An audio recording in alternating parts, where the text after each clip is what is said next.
Makafui became a billionaire at 23. While her family begged neighbors for food just to survive, she never felt guilty for refusing to help them. They deserved it. After all, they were the same people who turned their backs on her when she needed them the most. Her story began in a small village where mud huts leaned close together like old friends whispering secrets beneath tall palm trees. Her parents weren't rich, but they were warm. Her father carried the soft kind of strength, the type that makes a child feel invincible. Then one rainy evening, life changed with no warning. A crash, a scream, a broken lantern, a fire spreading through their little hut. By morning, Makafui was an orphan. She didn't fully understand death, but she understood empty space, the silence in her mother's hot kitchen, the absence of her father's footsteps, the way their compound felt too big. During the burial under the shade of a palm tree, people cried loudly. Makafui sat on a little stool, shivering. Her small fingers clutched the cloth around her shoulders. Then her father's younger brother, Uncle Senna, stepped forward. He lifted her into his hands and said the sentence everyone praised him for. "She is my daughter now. I will raise her." People clapped. Women nodded. Her mother's sister said, "Senna, God will bless you."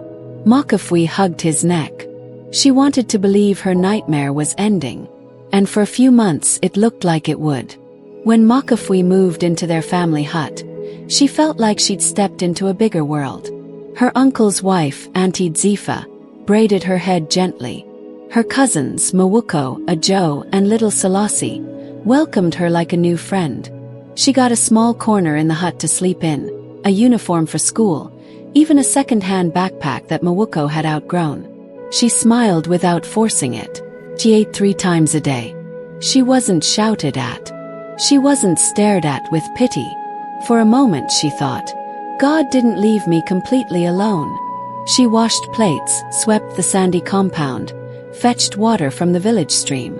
But she didn't mind. Felt good to help. Her uncle would pat her head sometimes and say, "Makafui, you are a good girl." She carried that compliment like treasure. But life has a way of turning soft hands into face. Change came slowly. Started when Auntie Zifa became quieter. Her husband came home later than usual. The laughter around the hut at dinner time faded. Then one morning she overheard them fighting. "I told you that business was shaky before. You didn't tell me it was this bad. So it's my fault they laid me off." The next day, Uncle Senna sat outside under a palm tree for hours, his head buried in his hands. Makafui didn't understand. But children don't need explanations. They read emotions like weather. And the weather in that hut was changing. The first slap came after his job loss. Makafui had accidentally spilled pap on the wooden table inside the hut. While serving breakfast, the sound was loud. A sharp crack across her cheek. The pop bowl hit the ground. The world paused. Everyone froze. Even her cousins stared like they'd seen lightning strike a human. Her cheek burned. Her eyes filled. Her small hands shook. She expected someone, anyone, to say something. No one did. And Mawoko looked away. The children found something interesting on the wall. Senna grumbled and walked off. That night, Makafui cried silently into her pillow, the slap replaying in her ears. She understood something that day. Her safety had expired. From that day, everything she did became wrong. If she swept, it wasn't clean enough. She cooked too much salt. If she fetched water, she didn't carry enough.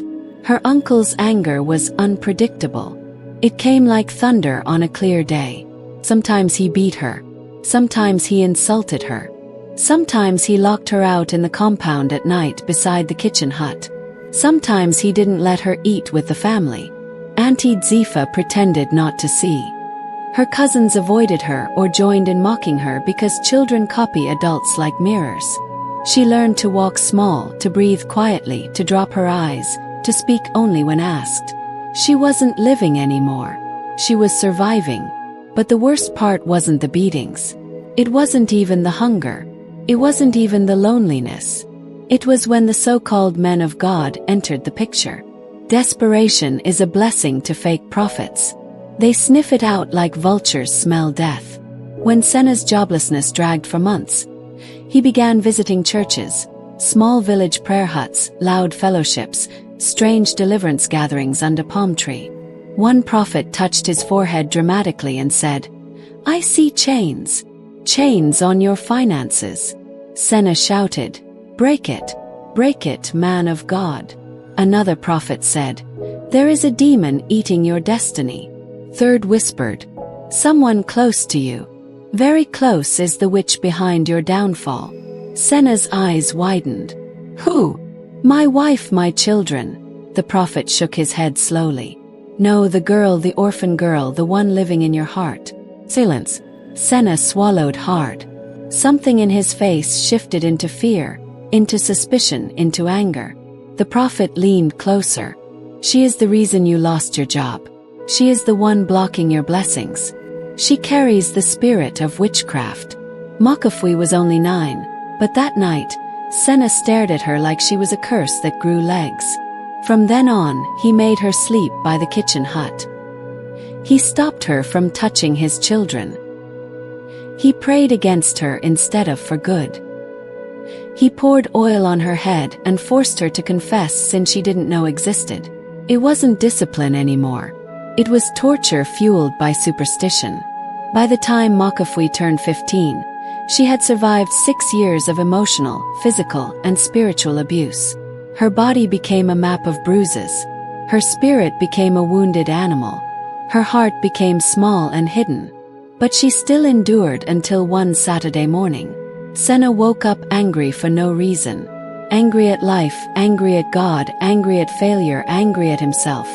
But instead of facing his own mistakes, he faced the only person he could overpower, Makafui. He dragged her box, threw her clothes into it, walked to the compound gate made of bamboo, opened it wide. Then he said the sentence that sealed her childhood. "Leave. You brought bad luck into my home. Once you are gone, my life will get better." He didn't care where she would go. He didn't care if she lived or died. He didn't care that she was still a child. He closed the gate behind her. And just like that, when the gates closed behind her, Makafui stood outside with her small box. Unsure of what to do next, people walked past her on the sandy village road. Some looked most ignored. Nobody asked her where she was going. She wiped her face and began walking, not because she knew her destination, but because standing there made her feel even more unwanted. She slept behind village shops for 2 nights. She bathed with water from an old drum behind the market, the one traders used to store rainwater. She ate only when someone offered her leftovers.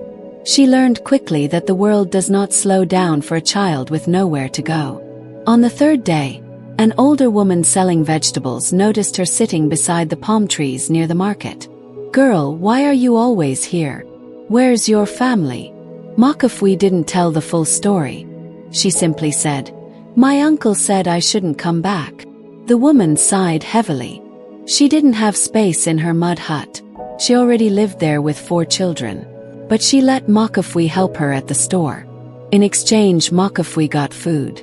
Nothing fancy, just enough to keep her going. That was how survival began. One day at a time. Life on her own was not kind. Some days the vegetable woman didn't sell well, so Makafui didn't eat. Some nights she slept sitting up because lying down in certain places in the village was dangerous. Men tried to lure her with money she didn't want. Other children mocked her. Rain soaked her. Cold walk her. She didn't complain. She didn't blame anyone. She simply told herself, "As long as I don't die, I will make it." She found small work, washing plates in a roadside food shed, sweeping in front of shops, helping women carry loads, peeling beans for a carousel. The money was tiny, but she saved every coin carefully. When she finally rented a small corner space in the corridor of a woman's mud hut, barely enough for a mat, she felt like she had won a house. For the first time since she was 7, she had a door she could close. It wasn't much, but it was hers. At 17, Makafui applied for a job as a shop attendant in a small provision stall near the village square. The owner, Madame Rose, asked her, "Do you know math?" "Yes, madam." "Do you know how to serve customers?" "Yes, madam." "Do you steal?" "No, madam." Madame Rose looked at her quietly and said, "You look like someone who has suffered." Makafui didn't answer. She didn't need to. Madame Rose hired her on the spot for the first time in her teenage years. Makafui earned steady money. She bought decent clothes from the market. She ate regularly. To save. She smiled sometimes. Real smells, not the first ones. She rebuilt herself slowly, piece by piece. Every day she gained something her uncle never expected her to have. A life without him. While Makafui was gradually finding her feet, things in her uncle's mud hut were not improving. In fact, they were getting worse. He didn't get another stable job. His small business attempts kept failing. His children were always sent home for unpaid school fees. His wife grew frustrated. Arguments became normal. Peace left the house. The prophets kept demanding more money. He kept giving it. Nothing changed. Every time something went wrong, he repeated the same line. If that girl was still her, she would have finished all of us. But deep down, something very small, a thought he tried to bury, whispered a different truth. Nothing improved after you threw her out. But pride is louder than truth. So he pushed the thought away. Makafui was 20 when she saw her uncle again. She was working in a busy supermarket. She had grown confident, calm, standing tall. She wore clean clothes and looked nothing like the broken girl he had thrown out. Her uncle entered the shop with a list from his wife. He didn't notice her first. She greeted him. "Good afternoon, sir." He looked up. Their eyes met. He froze. She didn't tremble. She didn't cry. She didn't lower her gaze. She simply stood there steady. For the first time in his life, Uncle Senna felt something he had never felt towards her before. Shame. He looked away quickly. How are you?" he asked, voice shaking a little. "I'm fine," she replied. He nodded, unable to meet her eyes again. When he left, his hands were shaking. That night, he sat outside his hut in silence. Years had passed. He was still poor, still struggling, still frustrated. Yet the girl he called a cause, the child he threw out, the witch he blamed for everything, was standing strong, working hard, living life. And something broke inside him. He realized she wasn't his problem. She wasn't the cause of his failure. She wasn't a witch. She wasn't bad luck.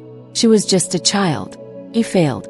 But the first time in many years he said the words out loud. "I was wrong." But he didn't say to her because sometimes life doesn't give you that chance. Makafui didn't magically become rich overnight. But she had peace, a place to sleep. A job, a plan, confidence, strength life forced into her. And a future she built with her own two hands. She spoke kindly to customers. She helped people in need. She saved consistently. She never became like her uncle. Her past didn't harden her heart, it sharpened it. At 23, she moved into her own small house in the city. She bought her own sofa, her own bed, her own car. The first night she slept there, she cried. Not from pain, but from relief. Everything she had, she ends it herself. No one could take credit. No one could take it away. Her uncle remained the same. Still struggling, still blaming everything except himself. Still waiting for miracles that never came. People in the village talked. That girl he threw out, she's doing well now. I hear she has her own place.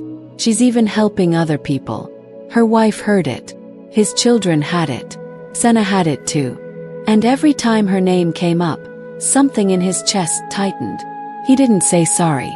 He didn't apologize. But the regret lived with him. A quiet punishment he carried into old age. Meanwhile, Makafui moved forward without looking back, because some people are meant to be chapters, not your whole story. Moral of the story: not everyone you run to for help has the heart to love you. Some adults will destroy a child just to avoid facing their own failures. Fake prophets destroy more lives than demons ever could. But no matter what, you survive as a child. Your future is still yours to build, just as Makafui. Kindly share the story out with your loved ones and give the story a thumbs up. Subscribe to this channel if you've not done so by now. Until I bring the next story your way. Bye.